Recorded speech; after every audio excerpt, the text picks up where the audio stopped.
Hello friends, welcome to my channel. And since in the last video we have dealt with the Hindu joint family concept, in this video we would be coming up with the other term, that is co-partnering. Before starting up with the topic, if you are new to my channel, then do subscribe it and please like my channel as much as possible.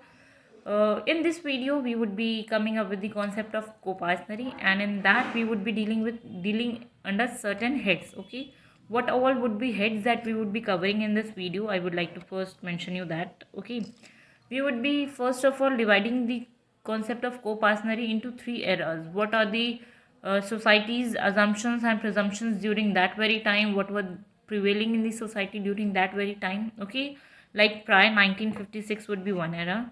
The second stage would be around 1956 when Hindu Succession Act came into existence, and the third one would be post 2005. Okay, these dates are very relevant because there had been certain changes that had been brought in the laws, so that's the reason why I'm being specific to the years. Okay, the other head that we would be covering in this video is formation of co-partnery, how the co-partneries are formed, how who all could be considered to be a co-partneries and all. Okay, then we would be coming up with the rights of the co-partneries, certain characteristics of the co-partneries, and then we would be coming up with the certain groups, whether that all groups would be considered to be a co-partnery or not, like whether women could be a co-partnery, whether an insane person could be considered to be a co-partnery, or whether the illegitimate child could be considered to be a co-partnery or not. Okay, so moving ahead in the video, first of all, yeah, if we see the eras prior 1956, okay, there were no any concept of co-partnery there in the society. The term co-partnery was not in the existence. But yeah, then how we could say that the term co-partnery had been evolved. Okay, prior 1956 there were the term sapinda that was used in the society in general. Okay, sapinda means three generation. If we see the mentality of people during that very time, we could say that there was the concept of salvation that we used to have in the society.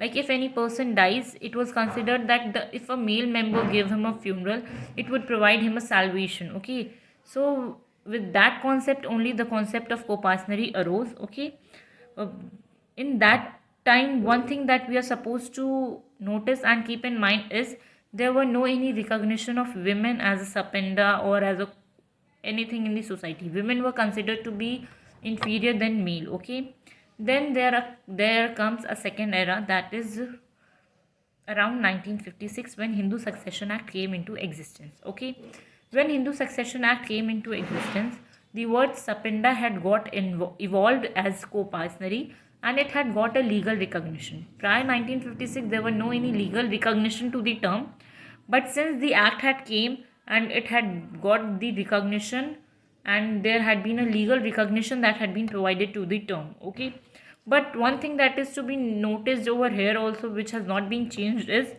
women here also is not being considered to be a co-partnery. Okay, here also what we could see is the rule. What is co-partnery?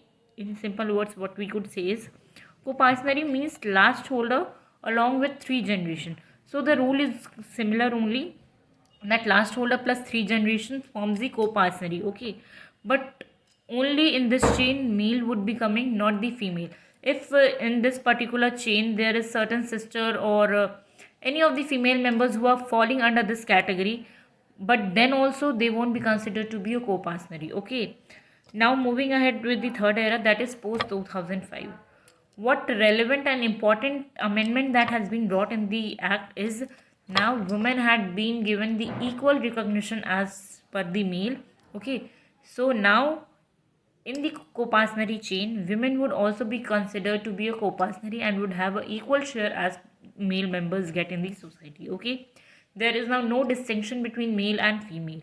That is one of the major amendment that had been brought in 2005. Okay, now if we see, co-partnery has one distinct right then from the members of the joint family. Okay, what is one of the major right that had been given to co-partnery is co-partnery is only the person who could ask for partition. Rest none of the members of the Hindu joint family can ask for the partition other than co-partnery. Okay, and the right of co-partnery which the person has is from the birth. They don't have to earn it by like doing something or achieving something. It's the right that they get from birth. Okay. So now if we see, like if I'll be coming up with one of the example, taking up the three generation rule, at the topmost putting up as a great grandfather as A. Okay. Then his three child, two being male and one being female, that is grandfather and his brother and his sister. Okay. Then in third chain coming up the chain of father's chain, that is father, sister and whatsoever. Okay, that's the third chain, third generation, and then the generation come of ours. Okay, in that way we could say is last holder plus three generation. Okay, now if we see the rule that was there prior 2005, in that rule all over the chain, wherever there is a woman, that particular part would be excluded and only the male members could be considered to be the co-partners. So grandfather's sister would be excluded, and if in between two brothers, that is grandfather and his brother, there is any daughter of them, they would also be excluded from the chain of co-partners. Only the male members would be included in that. Okay. So now and post 2005, everyone in the generation up to our generation, okay, they all would be included in the co-partners. They all would be considered to be a co-partner, irrelevant whether they are male or female. Okay. So now moving up with certain rights that the co-partner has. Co-partner has the right in the property by birth. Okay, that's the first right which they have. The second one is the right of common ownership.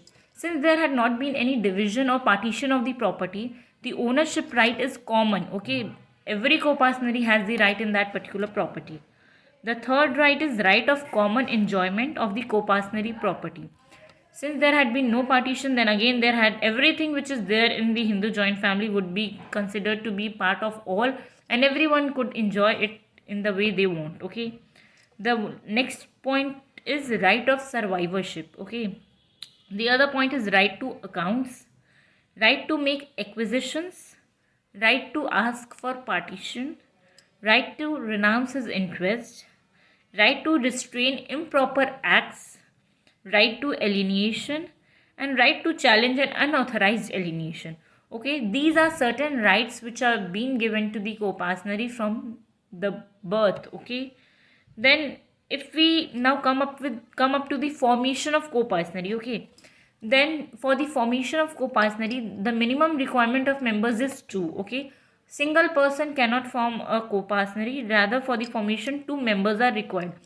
And now one thing which is to be taken into consideration and is a bit confusing and very important to be known to all of you is that here we are talking about 4 generation. Okay, not the 4 members. We are not restricting the members in the co-partner rule, rather we are restricting the generation, that is last holder plus 3 generations. The members in the 3 generation could be n. Okay, there is no any bound in the members, so please keep note of that. There is no any bound in the members, number of members, rather there is bound in the generations. Okay, so now moving ahead, characteristics of co-partner. Okay, there are few characteristics that we could come up. Okay, well, first one is 4 generation rule that we have discussed right now. The second one is creation of law. If we see prior 1956, there had been no any legal recognition to the term. Okay, rather there was no any term called co-partner. But since the Hindu Succession Act came into existence, the term had got the legal recognition in itself. Okay, the other characteristic is, okay, now if we see prior 1956, there were only male, not prior, around 1956, prior 2005, it was only the male members who were considered to be co-partner or comes under Sapenda chain, whatever we could say. But post 2005, female had been even recognized to be a co-partner. Okay, the other characteristics is acquisition of interest by birth. Co-partner gains interest in the property by birth. Unity of possession and community of interest. Okay, this is the other characteristics. See, unity of possession. If we see the term by breaking it, unity of possession. Everyone is holding the property together. There had been no partition of the property. So all the members hold the they have the possession of the property in togetherness. Okay, unity is there.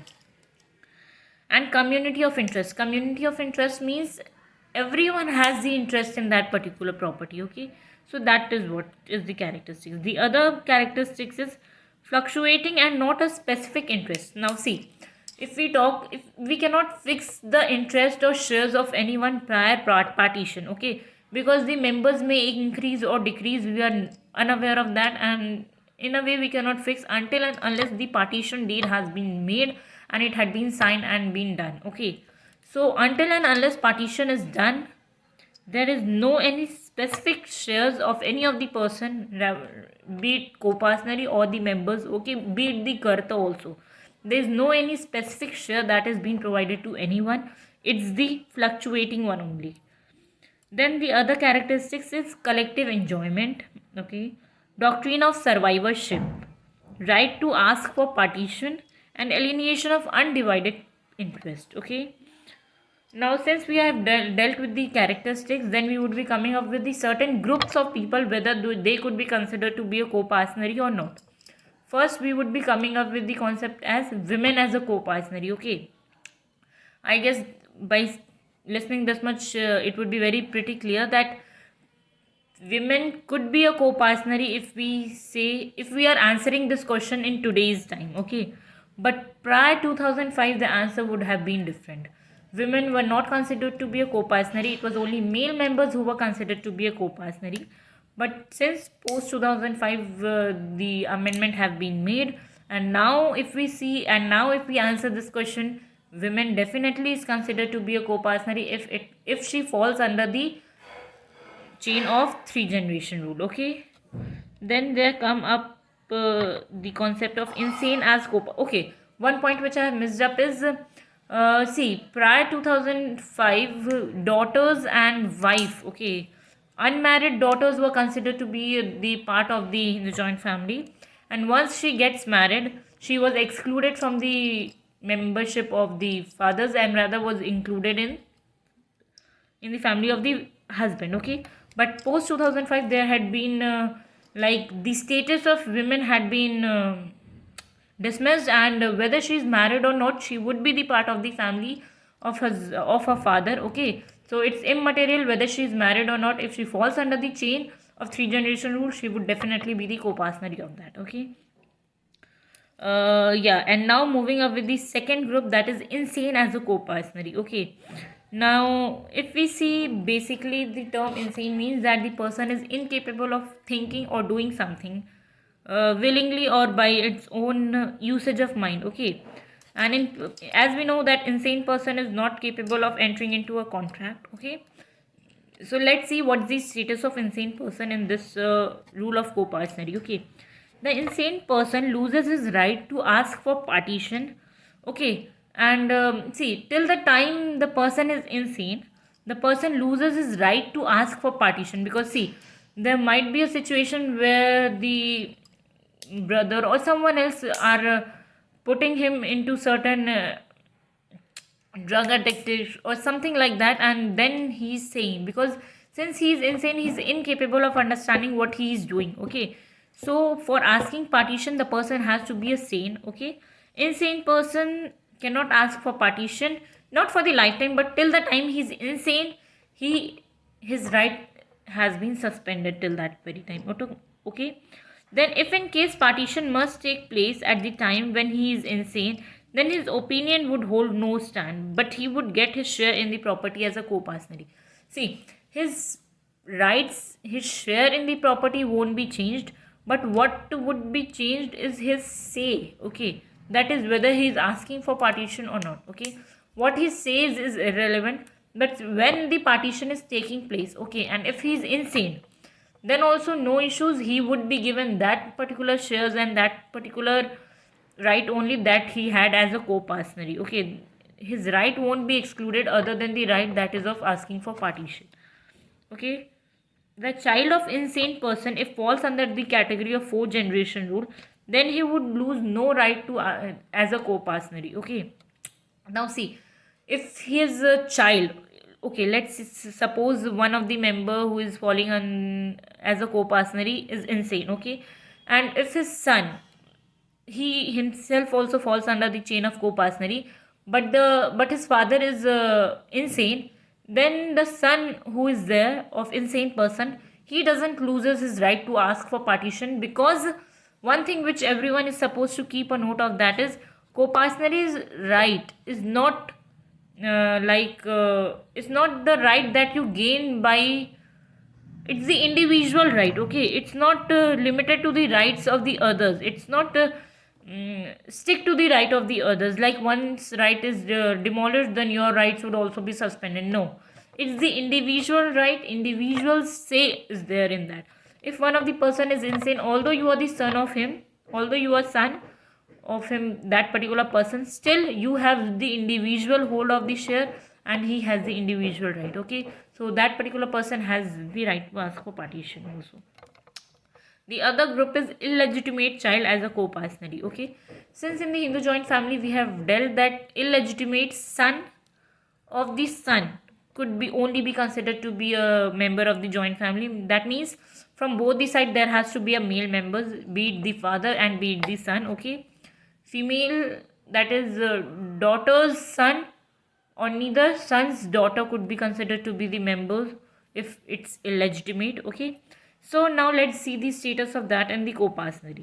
Illegitimate son are not co-partners, and only illegitimate of male descendant could be the members of the joint family. Okay, whenever partition take place, they can be allotted a share depending upon the desire of the father. Okay, so what we could come up with this is the illegitimate son is not considered to be the co-partner. Rather, it could get the share what his father deems fit to give him. Okay, the illegitimate child as to that of legitimate son may be given an equal share if the father desires so. Okay, if in context of shares, if you see, then whatever the legitimate child get, and if the father wishes to give the same amount, then he could give that to the illegitimate child also. Okay, but since he is not the co-partner, he doesn't have the right to ask for partition. Okay, now let's see the situation where the father dies before the partition and there is the illegitimate son. Okay, then in that case what would happen is the illegitimate son would get half the share of the legitimate son. Okay, like if the legitimate son is getting half of the property, then the illegitimate son would get 1/4 of that property. Okay, so this is what would happen if the father dies before partition take place and there is an illegitimate child of that, not child, illegitimate son of that particular person who had died. Okay, so yeah, and then moving up to the concept of ouster. Basically ouster means in simple language we could say that throwing off. That means the person won't be considered to be the part of the family. Okay, then when what all are the situation when there is the ouster of the person? Okay, the first one is a co-partner who renounces his religion and converts into another faith. Okay, if the person had renounces his religion and he had converted himself to certain other religion, like he was a Hindu, he had now converted into Muslim or any other religion, like he had converted into Christian. Okay, so these all, that person would be like ousted from the co-partner or the Hindu joint family. Okay, the second one is Hindu on marriage to non-Hindu under Special Marriage Act. If one gets married under Special Marriage Act and with the person who is not an Hindu, okay, then that particular person also loses his right as a co-partner. He is ousted from co-partner. Okay, the third one is a minor co-partner, if given in adoption by his competent parent, is deemed to be dead for the biological family from the date he is given in the adoption. So one thing is that if the child is being adopted by some other family, okay, and that had been done by the consent of the parent. Okay, so the moment there had been an adoption, the one who had adopted in that particular family, the son would have the all right as the legitimate son, and the one who had given the child in the adoption, okay, that is the biological parent or biological parents family, then in that particular family the child would consider to be a dead, and there would be no any right that the child would have. Okay, so I hope I am pretty clear with the concept of co-partnery. If there is any doubt or any query, please write in the chat box and mention, and please be free to ask any of the questions. Okay, I'll be definitely coming up with a new video further. Bye bye, take care.